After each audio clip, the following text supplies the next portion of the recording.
నమస్తే రమగారు. నమస్తే జయ. రమగారు, కొంతమంది ఇళ్లలో ఇంట్లోనేమో రుసలాడుతూ ఉంటారండి. ఆ మొహం చూస్తేనే వామ్మో వీళ్ళతో అసలు మాట్లాడనేకూడదు, చేదరనిపించేస్తుంది నిజం చెప్పాలంటే. బయటికి వెళ్ళి మాత్రం గుమ్మం దాటటం చాలు ఎంతో మర్యాదగా మాట్లాడతారు. ఇరుగు పొరుగుతో కావచ్చు, ఫ్రెండ్స్తో కావచ్చు, లేకపోతే ఫోన్లు వచ్చినా సరే ఎంత ఓపికగానో ఎంతో మర్యాదగా ఎంతో టైం ఇచ్చి మాట్లాడతారు. ఇంట్లో ఆడమనిషి ముఖ్యంగా ఏ మాట అడిగినా విసుగు అనిపిస్తుంది. ఒక మాట ఎక్కువ, రెండో మాట తక్కువ అన్నట్లుగా మాట్లాడతారు. ఓపిక లేనట్లు మిగతా కోపం మొత్తం ఇక్కడ చూపించేస్తూ ఉంటారు. భలే కష్టం అనిపిస్తుంది కదండి ఇళ్లలో ఉండే వాళ్ళకి. ఉన్న మనిషికి భలే ఇబ్బంది అనిపించదు? ఇప్పటిదాకా నువ్వు అంత ఓపికగా ఫోన్లో గంటలు మాట్లాడుకున్నావే, ఇంట్లో ఆడమనిషి ఒక మాట అడిగేసరికి కొంతమంది అలా ఉంటారు. అవునండి, చైల్డిష్నెస్ అనుకుంటా నేను దాన్ని. ఎందుకంటే పిల్లలే బయటికి వెళ్ళి భలే ముద్దుగా ఉంటారు అందరి ఇళ్లలో, బాగా బుద్ధిమంతులాగా. చాలా ప్రెషర్ని, స్కూల్లో కూడా చాలా కామ్గా ఉంటారు. ఇంటికి వచ్చి ఇల్లు పీకి పందిరేస్తారు. ఎంత పిచ్చి గోల్ చేస్తారో, ఎంత పేచీ పెడతారో, ఎంత ఏడుస్తారో. వీడు పేచీ పెడతాడు, వీడు అల్లరి చేస్తాడు అని చెప్తే మిగిలిన వాళ్ళు నమ్మరు. వాడు ఇంట్లోనే ఉంటాడు అట్లా టేకెన్ గ్రాంటెడ్గా తీసుకుంటాడు తల్లిని. అమ్మ దగ్గరికి ఏదైనా చేసేయచ్చని. అదే మనస్తత్వం పెద్ద అయ్యాక ఇలా పెళ్ళాల దగ్గర బిహేవ్ చేస్తారని అనిపిస్తుంది నా మటుకు. నాకు అట్లా అనిపిస్తుంది జయ. వాళ్ళకి ఏంటంటే బయట అణుచుకుంటారు ప్రెషర్స్, అక్కడంతా నటిస్తారు అంతే. నటించి ఇంట్లో ఉన్న ఇది చూసావా, ఈ బొమ్మ అది మనిషి కాదు, మనసు ఉంటుంది, దానికి ఏముండవు. అది మన సొంతం, మన వస్తువు. దాన్ని మెడ కూడా విరిచేయచ్చు మనం. చిన్నపిల్లలు బొమ్మను చేస్తారు చూడు, నా బొమ్మ నేను విరుచుకుంటానని అట్లా బిహేవ్ చేస్తారు. మగవాళ్ళల్లో చాలా మందిలో ఇలా ఉంటుంది. ఎవరితోటైనా నవ్వుతూ మాట్లాడటము, ప్రైజ్ చేయటము, మర్యాదగా సమాధానం చెప్పటం. అదే భార్య అడగంగానే రయ్యమంటాం, ధుమధుమలాడడం, కసిరి కొట్టేయటం. మాటల్లోనే కసురు. రెండోసారి ఏ ప్రశ్న రెండోసారి అడిగితే కుదరదు. ఏదైనా కావాలని రెండోసారి అడగకూడదు వాళ్ళని. ఏమిటి ఇలా ఎందుకు చేశారు అని ప్రశ్నించకూడదు. అసలు ప్రశ్నలు ఎదుర్కోరు వాళ్ళు. ఈ ప్రశ్నలు ఎదుర్కోలేని వాళ్ళు ఏంటంటే బయట చాలా ప్రశ్నలు ఎదుర్కోవలసిన వాళ్ళే ఉంటారు.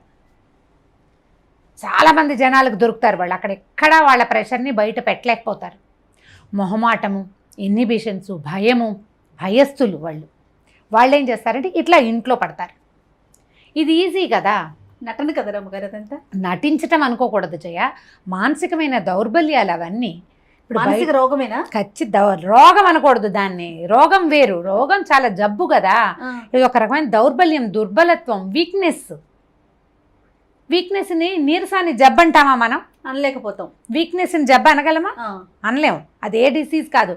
అది సరిగ్గా చేస్తే సెట్ అయిపోతుంది. సెట్ అవుతుందా? మరి సెట్ చేసుకోవాలి, నీకు చేత కావాలి అది. ఇప్పుడు ఎవరైతే మగవాళ్ళు ఇట్లా ప్రవర్తిస్తారో వాళ్ళు ఎవరికైనా ఆన్సరబుల్ అయినప్పుడు, సమాధానం చెప్పాల్సి వచ్చినప్పుడు అక్కడ చెప్పలేకపోయారనుకో, అణుచుకుని ఉంటారు. చాలా మృదువుగా మాట్లాడతారు వాళ్ళతో. ప్లీజ్ రేపు చెప్తాను, కనుక్కుంటాను, నేను చూస్తాను అంటారు. అదే ప్రశ్న ఇంట్లో రాగానే అక్కడ అణిచిన ప్రెషర్ ఉంచేసావా లోపల లావా ఉడుకుతూ ఉంటుంది. అది ఇక్కడ వచ్చేస్తుంది బయటికి. అది నటన కాదు, జబ్బు కాదు, కేవలము ఆ వీక్నెసే. ఆ పరిస్థితుల్ని ఫేస్ చేయలేక, ఎవరికైనా సమాధానం చెప్పలేక, అలాంటి పరిస్థితుల్లో ధైర్యంగా ఉండలేక, పరిస్థితుల్ని హ్యాండిల్ చేయలేక అణుచుకున్న ప్రెషర్ అంతా ఇంట్లో బయట పెడతారు. అది ఎప్పుడైనా ఒకసారి ఇంట్లో బయట పెడితే ఆ వీక్నెస్ని, సరే ఏదో బయట పాపంటానికి డిస్టర్బెన్స్ ఉంది, ఏం చేస్తారులే సర్దుకోవటానికి ఆడమనిషికి అవకాశం ఉంటుంది. ఎప్పుడు అలాగే ఉండే వాళ్ళతో ఎట్లా? క్రమంగా అలవాటు చేసేసుకుంటారు దాన్ని. ఇంటికి వచ్చి రుసరుసలాడచ్చు, దుమదుమలాడచ్చు, అయినా కూడా నాకు భోజనం నడిచిపోతుంది, నాకు మిగిలిన వ్యవహారాలన్నీ నడిచిపోతాయి, ఇల్లు నడిచిపోతూనే ఉంటుంది. అదే ఆ పెళ్ళం వెనక్కి తిరిగి ఏ అట్లగాడ పెట్టారు రెండు వడ్డిచ్చింది అనుకో, ఇంట్లో కూడా మాట్లాడకుండా ఉంటారు. చేయలేకపోతారు అట్లా. మగవాళ్ళు దుమదుమలాడుతుంటే ఆడవాళ్ళకి ఏం కాళ్ళు చేతులు ఆడవు, ఏం చేయాలో తెలియదు. పైగా పిల్లలుంటే, ఎవరైనా పెద్దవాళ్ళు ఉంటే, ఎవరి ముందైనా కసిరి కొడితే పిక్క చచ్చిపోతారు. కసిరి కొట్టేసరికల్లా అవమాన భారం తట్టుకోలేకపోతారు. ఈ అవమానాన్ని తట్టుకోలేక ఆడవాళ్ళు చాలా ప్రెషర్కి గురవుతారు జయ. మగవాళ్ళకి వాళ్ళకి ఎట్లా ఉంటుందంటే, చాలామందికి నేను చక్కగా మంచి ఇల్లు తీశాను, నగలు కొంటాను, బయటికి తీసుకెళ్తాను, బయట భోజనాలు చేపిస్తాను, బాగా కొనిపెడతాను, అన్నీ అమర్చాను, 2 పిల్లలు ఉన్నారు, ఏం కావాలి దీని జీవితానికి? నేను ఏదో అద్భుతం చేసేసాను, నేను అవన్నీ చేస్తా. తను విసుకోవటము, తను అట్లా కసిరేయటము ఈ ఆడమనిషి మీద ఎలాంటి ఇంపాక్ట్ని చూపిస్తుంది, ఆ అమ్మాయి ఆ ప్రెషర్ని ఎక్కడ బయట పెట్టుకుంటుంది అనేది అర్థం చేసుకోరు జయ. 50% ఆడవాళ్ల తాలూకు బీపీలకి, స్పాండిలైటిస్కి, తర్వాత రకరకాల అనారోగ్యాలు, తొందరగా డయాబెటీస్ రావడానికి ఇది కారణం. బయట పెట్టుకోలేకపోవడం, ప్రెషర్ని, ఆ ప్రెషర్ వీళ్ళే తీసుకోవాల్సి వస్తుంది. పనులు తప్పవు, పిల్లలు తప్పరు, పిల్లల్ని చూసుకోవద్దు. శారీరకంగా కొంత ప్రతి నెలా వచ్చే బలహీనత కొంత ఉంటుంది. ఇంత కసిరి కొట్టిన వాడితోటి మామూలుగా ఉండాలంటే ఎంత దించుకుపోవాలి లోపల, ఎంత కష్టం. కసిరేసినా మళ్ళీ మామూలుగా ఉండి తిండి అమర్చి పెట్టాలంటే మనకు కూడా విసిరేసే అవకాశం వస్తే బాగుండు అనిపిస్తుంది. ఆ విసిరే అవకాశం ఉన్నవాళ్ళు విసిరేస్తారు, గోల్ చేస్తారు, పోట్లాడతారు. ఇల్లు రణరంగంలాగా ఉంటుంది. ఆయన విసుకుంటాడు, ఆవిడ విసుకుంటుంది. ఆ పిల్లలు ఎక్కడికి పారిపోదానరా దేవుడా అని ఏడుస్తూ ఉంటారు. అత్త మామ ఇంట్లో ఉండలేరు. ఈ ప్రెషర్ అణుచుకోలేని ఆడవాళ్ళు ఇలా ప్రవర్తిస్తారు, గొడవలు అయిపోతాయి. ప్రెషర్ అణుచుకునే వాళ్ళు అనారోగ్యాల పాలైపోతారు. తొందరగా వృద్ధాప్యం వచ్చేస్తుంది. అడగలేరు, ప్రెషర్ని అణుచుకోవాల్సి వస్తుంది. ప్రతి మగవాళ్ళు భార్య వీక్గా కనపడుతున్నా, లేకపోతే తొందరగానే తనకంటే 5-6 ఏళ్ళు చిన్నది ఏజ్డ్ లుక్ ఎందుకు వచ్చింది ఈ అమ్మాయికి అనేది ఆలోచిస్తే దానికి కారణం 50% మనమేనని తెలుస్తుంది. 100% అని నేను అన్ను. ఖచ్చితంగా 50% మగవాళ్ళ దౌష్యము, వాళ్ళ విసుగు, వాళ్ళు కసిరేసేయటము, వాళ్ళ అవమానించటము పదే. మీ అమ్మ, మీ నాన్న, మీ అక్క, మీ చెల్లి అండమే కాదు, అదే నిన్ను నువ్వు బాడీ షేమింగ్ చేయటం, ఏదైనా అడిగితే సమాధానం చెప్పకపోవటం, వాళ్ళకి కావాల్సింది ఏది సరిగ్గా చేయకపోవటం. కొంతమంది ఉంటారు నో అంటారు ప్రతిదానికి.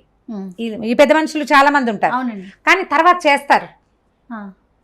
మొదట నోని వాళ్ళు తట్టుకోలేకపోతారు, ఆడవాళ్ళు తట్టుకోలేరు. సరే, వాళ్ళు ఇంకా రెగ్యులర్గా మళ్ళీ తర్వాత చేస్తున్నారు అనుకోండి, మొదటి నోని యాక్సెప్ట్ చేసేయచ్చు. ఎప్పటికైతే కాదు జయ. ఇప్పుడు ఎలా ఉంటుందంటే మామూలుగా మనమే ఉన్నామనుకో బాగానే ఉంటుంది. అదే ఎవరి ముందైనా నో తీసుకోవాల్సి వస్తే ఇబ్బంది అనిపిస్తుంది కదా, అవమానకరంగా అనిపిస్తుంది కదా. ఇది వరకటిలాగా లేవు రోజులు. ఆడవాళ్ళు పూర్తి స్థాయి డిపెండెంట్స్గా ఈ రోజున లేరు. మగవాడు తెచ్చిపడేస్తే ఇల్లు దిద్దుకోవటమే ఈ రోజు ప్రపంచం కాదు. ఉద్యోగం చేయకపోయినా ఇళ్లల్లో ఉండే వాళ్ళైనా సరే, హౌస్ వైఫ్స్ కొంత తక్కువే ఉన్నారు. ఒకవేళ హౌస్ వైఫ్స్ ఉన్నా కూడా వాళ్ళకి కూడా జీవితం టఫ్ టాస్క్గానే ఉంది ఇప్పుడు. ఈ కరెంటు బిల్లులు, వాటర్ బిల్లులు, ఈ పిల్లల స్కూళ్ళు, వాళ్ళ పేరెంట్ టీచర్ మీటింగ్స్, పిల్లల తాలూకు క్లాసులు, వాళ్ళ ట్యూషన్లు, వాళ్ళ కోకరికులర్ యాక్టివిటీస్, దైనందిన జీవితం ఒక యుద్ధంగా ఉంది ప్రతి వాడికి. నువ్వు బయటికి వెళ్ళి ఎంత యుద్ధం చేస్తావో ఇంట్లో ఉండి ఆ అమ్మాయి కూడా అంత యుద్ధము చేయాల్సిందే. మార్పు ఎక్కడంటే రంగాలు వేరు, నీ రంగం వేరు, ఆవిడ రంగం వేరు చేసేది. ఒకళ్ళది కురుక్షేత్రం అయితే ఇంకోళ్ళది పానిపట్టు. దాంట్లో ఏ తేడా లేదు. ప్రతివాడు ఈ రోజున యుద్ధం చేయవలసిన పరిస్థితిలోనే ఉన్నాం.